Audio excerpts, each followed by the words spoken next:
Fala, gurizada! Hoje eu vou falar sobre um assunto que eu acredito que é o mais importante de todos que eu já falei e possivelmente do que eu vou falar, que é metodologia. Metodologia é uma palavra que muita gente remete a muita coisa que não tem nada a ver com metodologia. Metodologia é como ensinar alguma coisa a alguém, né? E como eu sou profissional de educação física e professor de educação física, na verdade, porque é disso que eu vou falar hoje, que dentro da educação física se dividiu entre licenciados e bacharéis, entre professores e técnicos. Só que, no meu entendimento, Rogério, todo mundo que tem alguma coisa ou quando tu te propõe a ensinar algo a alguém, tu é professor. E sendo professor, tu tem que ter métodos de aprendizagem. Então tu tem que ter didática. E didática não é simplesmente assim, ó, e faz aqui direitinho. Isso não é didática. E o fulano tem didática, ele é tão legal. Não, cara, não tem nada a ver uma coisa com a outra. Ter didática é mostrar uma coisa de uma forma simplificada para o aluno. É simplificar as coisas para que ele consiga entender. Essa parte da divisão da educação física causou para mim os piores problemas dentro da educação física. Primeiro, que criou rixas entre professores, entre pessoas da mesma classe que não se unem exatamente porque eu sou bacharel, eu não sou professor, eu não quero dar aula, eu não quero dar aula em escola. Aí o professor que quer dar aula em escola é discriminado. O cara vai ganhar mal, o cara vai ficar só na escola.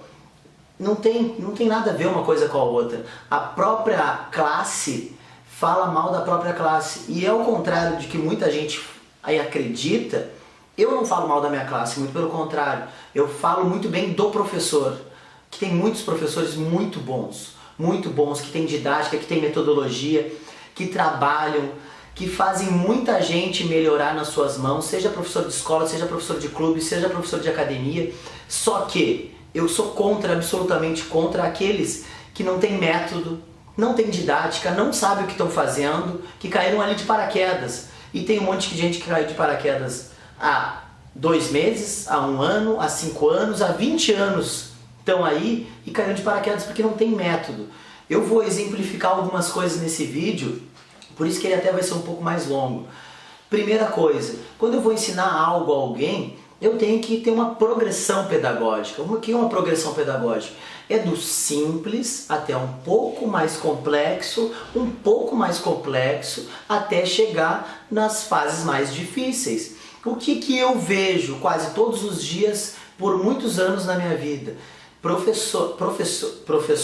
Profissionais que acham que tem que começar do fim e não colocam a caminhada para o aluno. E a caminhada, o aluno ele não tem que saber aonde ele vai chegar, ele tem que chegar. Por isso que tu vai desmembrando coisas, desmembrando conhecimentos para que ele chegue em algum momento. Por exemplo, o basquete é um esporte extremamente difícil de aprender. Mas se tu desmembrar algumas coisas, tu consegue que alunos que visivelmente não, ou aparentemente, não teriam condições de participar daquele esporte que é extremamente difícil. Porque quando tu coloca exercícios já de média dificuldade para cima, com certeza um aluno que não tem o mínimo de coordenação para andar, é óbvio que ele vai ser ruim. É óbvio que ele vai ser motivo de chacota, é óbvio que ele vai desistir, é óbvio que ele não vai se sentir bem naquele lugar. Agora, quando tu tiver um método de aprendizagem, onde primeiro ele vai trabalhar o corpo dele, por exemplo, no basquete, ele tem que trabalhar o corpo. Então ele tem que aprender a correr para a direita, aprender a correr para a esquerda. Pode ser a coisa mais banal do mundo, mas a maioria das pessoas, adultos, não sabem ir para a direita e para a esquerda. Não sabem girar o corpo para um lado, girar o corpo para o outro. Não sabem saltar e não cair no chão. Não sabem correr sem pressionar muito o joelho, com leveza. Não sabem fazer movimentos básicos do ser humano, né? Que é o correr, saltar e lançar. As pessoas não sabem. Por quê? Porque se tem uma cultura onde os profissionais eles colocam o resultado de uma forma deturpada, eles querem acelerar o processo.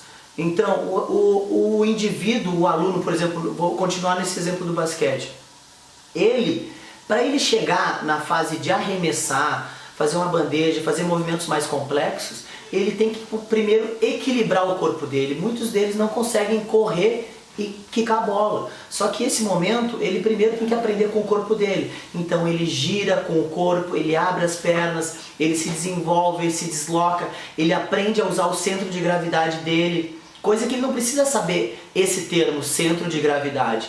Mas ele vai aprender na prática o que é ter um centro de gravidade onde ele consegue parar com as pernas abertas, se deslocar com as pernas abertas e não cair. Onde ele pode correr em linha reta, girar para a esquerda, girar para a direita e não cair. Isso é extremamente difícil. Agora pegando os exemplos para dentro de academia, que aí é grosseiro, chega a ser uma vergonha, sabe? O que eu já vi durante todos esses anos que eu trabalho. Pessoas que colocam movimentos complexos para alunos que não têm o mínimo de coordenação. Porque o aluno, ele, a princípio, salvo as exceções, ele não tem culpa de não conseguir fazer. Porque quem é o profissional é que tem que saber como ele vai chegar naquele movimento. Por exemplo, um agachamento.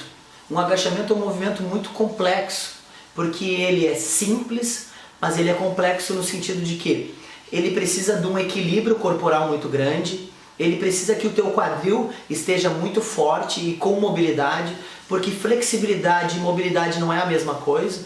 Eu posso ser flexível e não ter mobilidade, porque a mobilidade depende da minha força do meu corpo. Então eu não consigo descer muito porque eu desequilibro, porque eu não tenho força. Ou no posterior de coxa, ou até no quadríceps, na parte anterior da coxa, ou eu não tenho uma estabilização boa da panturrilha, ou simplesmente os meus pés eles não conseguem ficar alinhados porque eu tenho um pé mais para fora, outro para dentro.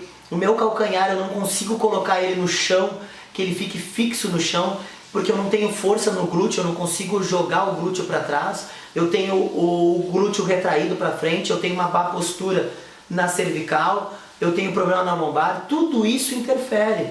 Acabou a bateria, mas voltamos. O que eu quero dizer para vocês é o seguinte: tomem cuidado muito bem com os demonstradores de exercício. Independente se tu é do esportista, faz musculação, tem aula na escola, no clube, não interessa onde. Tome cuidado com aqueles que só demonstram exercícios e não ensinam os exercícios. Eu, durante toda a minha vida, tive vários demonstradores de exercício e por culpa deles, eu me senti extremamente excluído do sistema porque eu nunca tive a oportunidade de aprender alguma coisa. Quando eu tive professores bons na minha vida, eu consegui aprender e não me senti mais uma merda, como muita gente se sente uma merda, porque tem gente que só fala as coisas e não ensina nada. Então fuja dos demonstradores de exercício e vá atrás daqueles que ensinam alguma coisa para vocês, que vocês vão entender e vão poder colocar em prática algo, uma superação pessoal e poder aprender o que vocês quiserem, o que vocês bem entenderem. Só que busquem professores que tenham métodos, que tenham metodologia, que tenham didática. E mais uma coisa antes de eu terminar, didática não é sorrir para ti, viu?